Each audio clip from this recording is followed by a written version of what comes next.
in love ka sa Lord.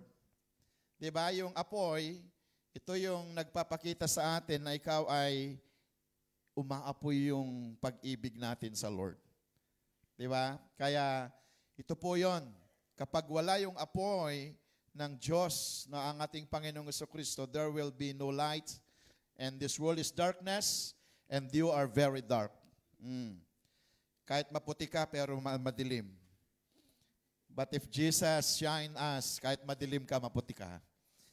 Di ba? Then, number 1, anong sabi dito? Jesus brings fire that gives light. Yan. Jesus said that He is the light of the world. John chapter 8, verse 12. Si Jesus ang nagsabi na siya ang ilaw ng mundo. Alam mo, may example dito yung traveler in the forest. Madilim siya, naabutan siya ng dilim sa lugar, at hindi niya nadala yung ilaw niya. Alam nyo, hindi niya alam yung pupuntahan niya, nauuntog, di ba? Sinong nasubok ng nag-blackout sa bahay ninyo? Tapos, lagi kang nauuntog. Di ba? So, ganito yon. Ngayon, sabi niya, buti na lang may nakita siyang lampara na maliit na may nagdala. Sabi ganun, may nakita siya na may dalang lampara. So sinusundan na niya yung may lampara. Ano ho? Kasi kung hindi niya alam yung kanyang pupuntahan. And it so happened that light is a picture of Jesus. Amen ba?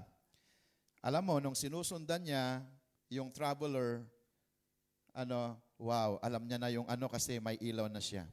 Do you believe that we are all traveler in this life? We are in this journey of life. And without the light, we lost our way. Di ba? Kaya ang paborito mong awit palagi noon, this is my way. Kaya anong nangyari sa buhay natin, puro But thank God, now, God will make a way. Amen ba? Kasi nung tayo ang nasusunod yata, kung saan tayo napupunta Pwedeng tingnan mo yung katabi mo. Sabihin mo sa kanya, hindi ikaw yon. Alam mo yung pinupuntahan mo. So, salamat sa Panginoon sapagkat siya ang ilaw ng mundo. Jesus is the light of the world. Amen po ba? At napakagandang lumakad na may liwanag. Then, yung next ay Jesus bring the fire that gives light. His fire shines in time of confusion. Tingnan po ninyo Kasi ang fire, it is just, alam po natin na Jesus brings fire that gives light. Anong ibig sabihin nito? Ito po ay nagsasalita ng ironic ang Bible that Jesus is just a light that bring fire. Fire shines in times of confusion. Sino ang nalilito dito? Sino ang naguguluhan? Mag-2026 na naman. Wala pa. Baka nakukonfuse kayo. Ano pa yung mga ginagawa? Emotional. Yan, baka masyado kayong nanonood ng mga drama, kaya masyado kang emo. Emo-emo. Magaling kang mag-emosyon. Or do we have suffering or fear? Ang apoy ay nagniningning sa panahon ng kalituhan, sakit sa damdamin, paghihirap at takot. Amen ba? Si Brother Dodin, Sister Maying, alam nyo, nakaranas sila ng patutuon niya na sila po'y problematic, but thank God, niliwanagan sila ng Diyos kasi, alam mo, kapag madilim talaga yung mga isip natin, hindi ka makapag-isip ng tama. So, anong ibig sabihin nun, di ba? Kapag tayo ay hindi natin alam yung mga gusto nating gawin sa buhay. Di ba? Tingnan ninyo si Herodes. Di ba? Si Herodes, yung nakita natin kanina, sa totoo lang, sabi niya sa mga 3 wise men, ay kapag makita ninyo yung hari na sinasabi ninyo, tawagin ninyo ako Di ba? At ako rin ay makapunta sa kanya para makapagbigay man lamang ba ng ano, siguro sabing gano'n. No? Pero sa totoo lang, gusto niyang patayin yon. Kasi si King Herod po ay napaka-selfish po niya. Actually, according to the history, he killed his whole family. Kasi ayaw niya na may hahalili sa kanya na hari. Grabe, no? How crazy. Pero may ganon. Pero hindi tayo ganon. Hindi ka ganon. Amen ba? Sa sobrang invade, sa sobrang selfish niya, maging ang kanyang mga anak gusto niyang patayin para walang hahalili sa kanya. Pero hindi po. Napakadilim. Tignan ninyo yung mga nagagawa ng dilim. Ano ho? Kaya ngayon, malaman niya tuloy na mayroong hari na ipapanganak. Yun na. May hari na naman dito Kaya, di ba sabi ko sa inyo, yung first Christmas, may massacre na nangyari. Hindi masaya ang first Christmas. Alam niyo yung nangyari? After na hindi nahintay ni Haring Herodes, yung 3 wise men, hindi na sila bumalik kasi anong ginawa nung mga kanina? Di ba nakapanaginip sila na sila ay hinahadlangan na ng Lord na hindi na bumalik sa hari. Maging kay Joseph, na naginip din siya, na umalis muna sila, punta muna sila sa Egypt. And you know what's happened? Nung makita nung hari na hindi na bumalik yung 3 wise men, alam nyo, he ordered that they will kill children 2 years below. Lahat ng mga bata na 2 years below, pagpapatayin. Alam ba ninyo yung kwento na yon? That is massacre. Ang daming mga bata. Yung kabats ni Jesus, ang daming namatay. Kaya sinabi niyang angel kay Joseph, they need to flee to Egypt. Yeah. So, ang daming namatay kaya yung nagkaroon ng massacre. Ngayon, nung namatay yung hari na yon, kaya tsaka sila bumalik. At alam niyo kung paano namatay yung hari na yon? Kasi ang sabi ng mga tao sa kanya ay hindi tao ang nagsasalita, Diyos. The angel of death came down from heaven. Namatay yung Haring Herodes na yon habang nasa trono niya. Sabi nga ng kinain siya ng mga uod Grabe, So, can you imagine? Ang sabi ng mga tao, hindi Diyos, hindi tao ang nagsasalita, kundi Diyos. Yun ang sinigaw nila. Church, kailanman hindi maging Diyos ang tao. Amen ba? Kung may magsasabi sa inyo na Diyos yung tao na yan, I want to tell you, don't believe. Sapagkat kailanman hindi magiging Diyos ang tao. Amen? Ang Diyos pwedeng maging tao, si Jesus. Pero hindi pwedeng maging Diyos ang tao. Pwedeng sabihin mo sa katabi mo, maliwanag ba? Kasi baka mamaya ay dito, Diyos namin to. Yun na, baka mamaya. His light continue to guide us. Kapag tunay na nasa atin ang liwanag ng Diyos, continue na lililiwanagan tayo. Ang kanyang ilaw ay patuloy na naggagabay sa atin. The wise men follow the star that lead them to place where Jesus was born. Jesus, di ba? The wise man seek the star. The wise man seek Jesus. Amen ba? Kaya kung tunay kang matalino, you should find Jesus. Yan po ba tayo? If you are really wise, actually, yung 3 wise men, hindi sila hari. Yung nasa Bible, 3 wise men. If you're really wise, then you seek Jesus. Because the wise man seek Jesus. Kaya purihin ng Panginoon, matalino tayo kasi natagpuan natin si Jesus. Hallelujah. Tignan mo yung katabi mo, matalino ba talaga tayo? Baka kung ano-anong nahahanap natin pag Christmas. Church, this is my prayer. Sabi ko naman ito kahapon. Tayong mga Kristiyano ay dapat ilaw, ha? Alam ko ngayong Christmas, marami kayong invitation. Marami kayong pupuntahan. I pray na maging liwanag tayo. Walang compromise. Baka mamaya ano lang pastor, pinagbigyan ko lang. Pinagbigyan mo pero lasing ka na. Wala na dito yon. Amen ba? Baka mamaya, kumanta lang naman ako ng isa pastor. Buti sana kung uhuli night pusong bato Pusong bato yung lagi mong inaawit. Magliwanag tayo. Amen ba? Walang mag-compromise. Magliwanag tayo. Dapat kung may pagkain tayo, antay. Gusto mo pag-pray natin? Sabihin mo naman Christmas ngayon. Kasi family bonding to So, be a light to that invitation. Amen ba? Be a light. Magliwanag tayo. Liwanag ka, pero wala na, hindi ka na makauwi. Hindi na makauwi yung liwanag. Anong nangyari sa liwanag? Wala na, pundi na. Walang mapupundi dito, aman. Naka-Facebook pa naman kayo lahat. Wala pa namang maililihim. Nakapost ka, hindi ako pastor. Anong nandyan sa Facebook? Yun lang. Ay, naku po. Kaya wise man, maging wise tayo. Amen. A wise man seek Jesus. A wise man seek God.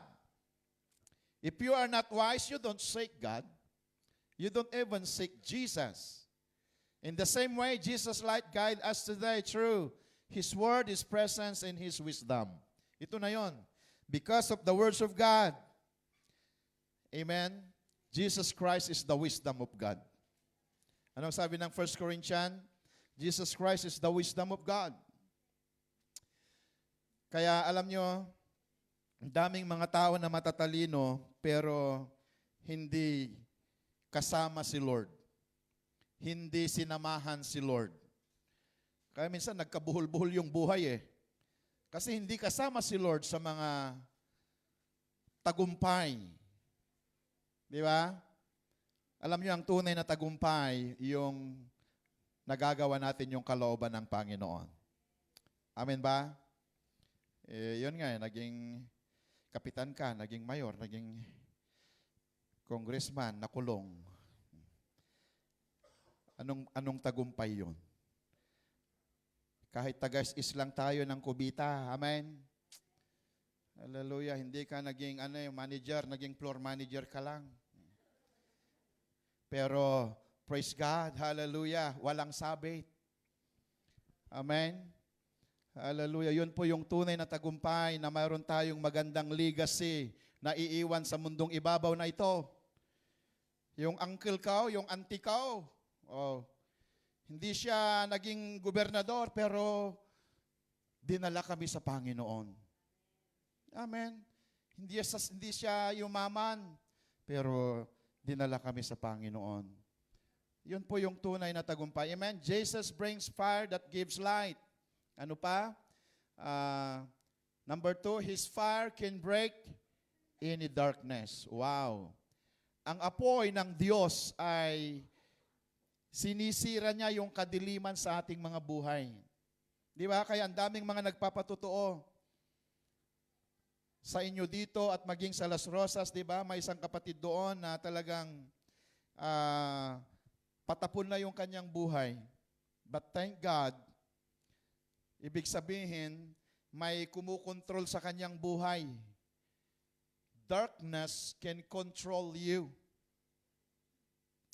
And we need to break that darkness in our lives. Or else, He will destroy us. Salamat sa Lord. Sabi niya, nakakilala ko sa Panginoon dahil kung hindi, baka wala na, pantay na yung paa ko ngayon dahil drug addict siya. Salamat sa Lord. Nakakilala siya sa Panginoon. Andyan po ba tayo? The fire of God can break any darkness. Yung kadiliman natin, wala ka ng ibang inisip, wala ka ng tamang pag-iisip. Puro dilim. Kung ano yung hindi maganda, dun ka. Wala ka sa agos. Laging kontra sa agos. Hindi po ba?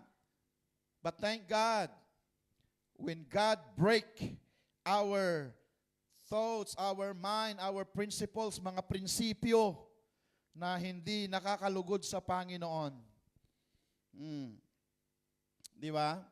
Kaya ang sabi dito, no sin, no fear, no problem is stronger than the fire of Jesus. Walang kasalanan, walang takot, walang problema ang mas malakas pa kaysa apoy ni Jesus. Amen ba? So ibig sabihin, Jesus Christ is the answer of this world. Jesus Christ is the light. Alam nyo, kahit ilang sigaw ng tao magkaroon ng kapayapaan, unless you receive Jesus in your heart, there is no peace at all. Bakit? Why? Because He is the Prince of Peace. Siya ang prinsipe ng kapayapaan. Kaya napakahalaga na makuha natin ang ibig sabihin ng Christmas, ng Kapaskuhan. There is no peace, there is no hope, there is no light, there is no joy. Malibang tanggapin natin ang Panginoong Jesucristo sa ating mga buhay. Anyan po ba tayo? Yeah, Christmas is the season of love, the season of forgiveness. But unless Jesus is not into your heart, unless you don't receive Jesus in your heart, there is no peace at all. You cannot forgive. Alam mo, kapag hindi mo tinanggap ang Panginoong Hesus sa buhay natin, there is no forgiveness. You don't even forgive. Diba? Kaya salamat sa Lord, magpatawad tayo 2026 na. Amen ba? Kung si Lord pinatawad tayo, pwedeng magpatawad na rin tayo. Pwedeng sabihin mo sa katabi mo, patawarin mo na siya, ha? Amen. Parang sinasabi, baka, Pastor, kung alam mo lang, ganun ba kadali yun, Pastor? Ganun ba? Yun na. Di ba? Pero yun nga hanggat hindi mo kasi siya pinapatawad, ikaw din. Kala mo ba, nahihirapan din. Ang mahirap, di ka makakain, di ka makatulog. Siyang sarap ng kain niya, ang sarap ng tulog niya. Lugi.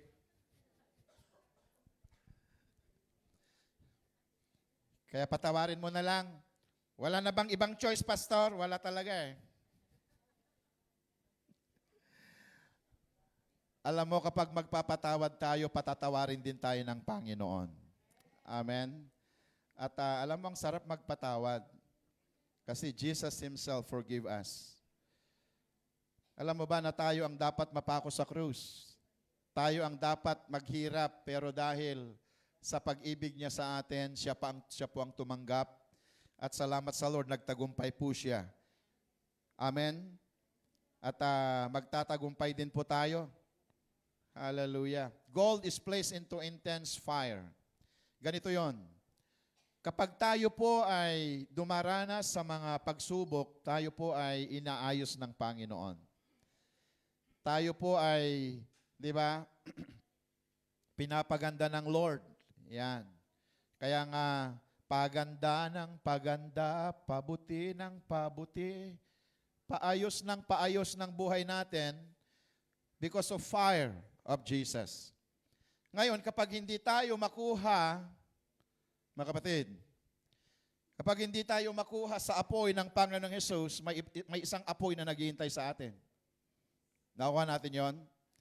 Kaya minsan ang sabi nila, ay masusunog kami sa church ninyo. Sabihin ninyo, sabi ko, mas magandang masunog ka na sa church kaysa masunog ka sa impyerno. Anyan po ba tayo? Ba't parang ibang tingin nyo na sa akin Ang ibig kong sabihin, mabuti na yung natutupok tayo sa ating mga kasalanan. Mabuti na nasusunog, na alis yung mga kasalanan natin dito kaysa mapunta tayo sa kadagat-dagatang apoy. Amen ba? Kasi, alam mo, Apoy din ang naglilinis eh. Apoy din ang pupuntahan kapag ayaw mong magpalinis. Lalong na iba yung tingin nyo sa akin ngayon. Di ba? Kaya pwedeng sabihin natin sa katabi natin, magpalinis na tayo ng apoy ni Lord. Amen? Wow. Ang sarap, di ba? Ang sarap malinisan ng Panginoon. Dahil sa mga pagsubok ng buhay, tayo ay nagiging ginto. Yung apoy na yan, ang purpose nito ay para malinis tayo, para mapaganda tayo, para maayos tayo. Amen ba? Alam mo, kapag may apoy ka ng Panginoon, excited yan. Ibig sabihin ng fire, excited. Sabihin na natin excited. Excited. Alam mo yung excited? Minsan kapag nag-reels ka, nagtitiktok ka,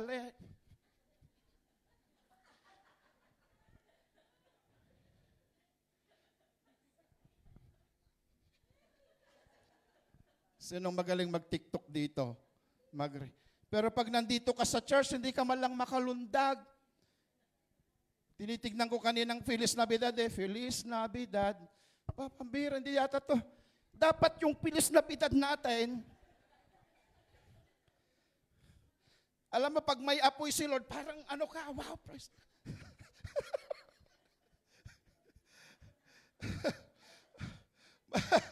Mas maganda yung nasa apoy ni Lord yung puso natin. Kaysa sa yung apoy na, ay nako po, delikadong sumayaw sa impyerno mga kapatid. Mas maganda na yung sumayaw tayo dito na nagpupuri sa Panginoon. Amen ba? Praise God. Ito po yun. Kaya tayo po ay nagpapaayos sa Panginoon sa pamamagitan ng Kanyang salita. That is the words of God. Ano ho? Then next is, His fire can break any darkness. Next slide.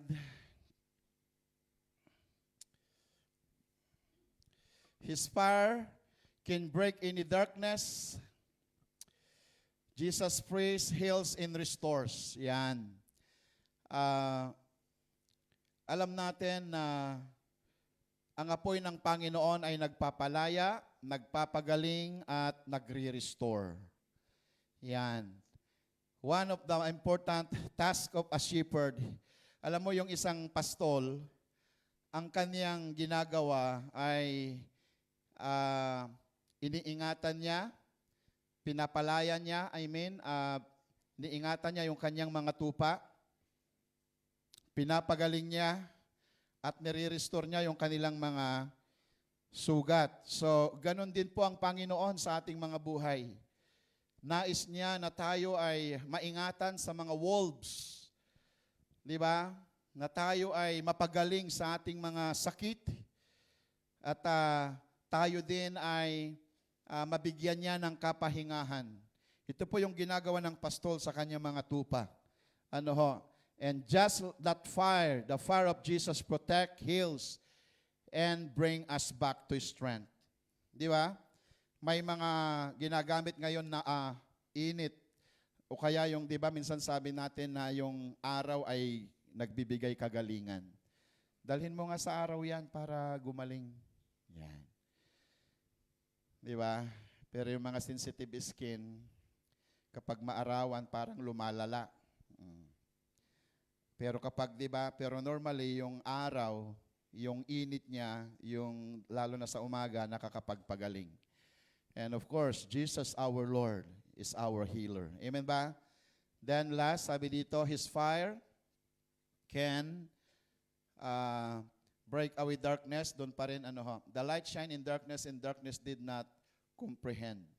So ibig sabihin, katulad nito ni Isaiah. Ni Isaiah, alam nyo ba, sa Isaiah chapter 6 yun, napaka-ano niyang magsalita. Napaka-dami niyang mga palabrota. Yan. Kasi napaka-ano niya sabi niya na ang dila, ang bibig ni Isaiah ay napakarumi. Yan. Anong ibig sabihin ng marumi na dila? 'Di ba? Hindi naman marumi diyan na literal, no? Pero ang ibig sabihin nun, marumi yung mga lumalabas, maraming siguro, 'di ba? Alam mo ba na ang palabrota ay isang sumpa? Kapag nagsasalita tayo ng curse yan eh. Yung magsalita tayo ng mga palabrota, sumpa yan. At alam mo, ang sabi ng Bible, pwedeng bumabalik sa'yo yan, sumpa. Every time. Alam mo ba, ng words, napakalit yung dila, but it will kill. Nakakamatay.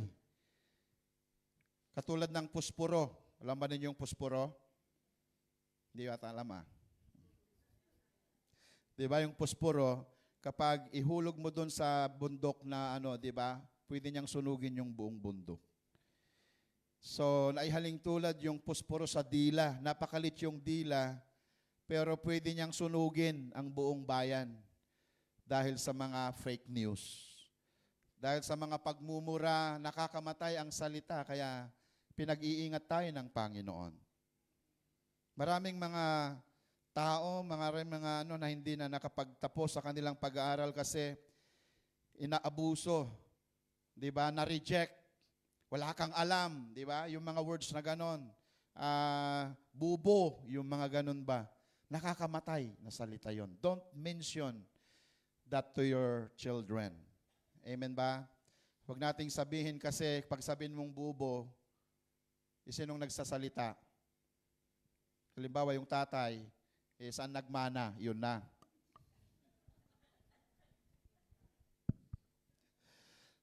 Kaya sabihin mong, antalino mo, yun. Amen. Kapag sobrang napaka-super active mo, ganun na lang. Kasi yung mga bata ngayon talagang hyper. Napaka-hyper mo. Yun. Huwag mong sabihin siyang bobo, napaka-ano mo. Kasi bumabalik sa'yo yon. Then, yung pagmumura, wag po nating sabihin, wag po nating gawin kasi sumpa yon. At lahat ng sinasabi mo, bumabalik. Yeah. Kaya walang libre dito. Kaya salamat sa Lord. Kailangan ma-break lahat yan sa atin. Kaya nga, magliwanag tayo, di ba? Paano sabihin pag nagliliwanag ka na? Ay, si ganito, hindi naman ganyan dati si Imelda. Parang iba na siyang magsalita ngayon. Ibig sabihin, may liwanag na sa kanya. Amen ba? Dati, masagid mo lang yung tainga niya noon. Mahipo mo lang yung tainga niya, nagsasalita na ng yan. Pero ngayon, hindi na. Amen? Kaya dapat may mangyayari sa ating buhay. Amen ba? At yan ay mangyayari kapag tinanggap natin yung apoy sa sabsaban ng ating puso, which is our Lord Jesus Christ. Amen. So, His fire can break any darkness. Si Isaiah, sabi niya, Panginoon, baguhin mo ako. At alam mo, binago ng Panginoon yung dila na Isaiah. At salamat sa Diyos, ginamit siya na propeta sa Old Testament. Amen? Kaya alam ko po, walang dito sa atin ang ayaw na mabago ang buhay natin sa ikabubuti natin. Hindi po ba? Kaya, then, number 3, last. His fire warms our heart. Yan. Purihin ng Diyos. Ang kanyang apoy ay nakakapagpainit o kaya ay nakapagpapagaling sa ating mga puso. Ang sabi dito, fire provides heat and so does Jesus. Ang sabi din Psalms 147 verse 3, pakibasa natin, He healeth the broken heart and bindeth up their wounds. He healed the broken-hearted and bind up their wounds. Sino po ba yung na broken-hearted na dito?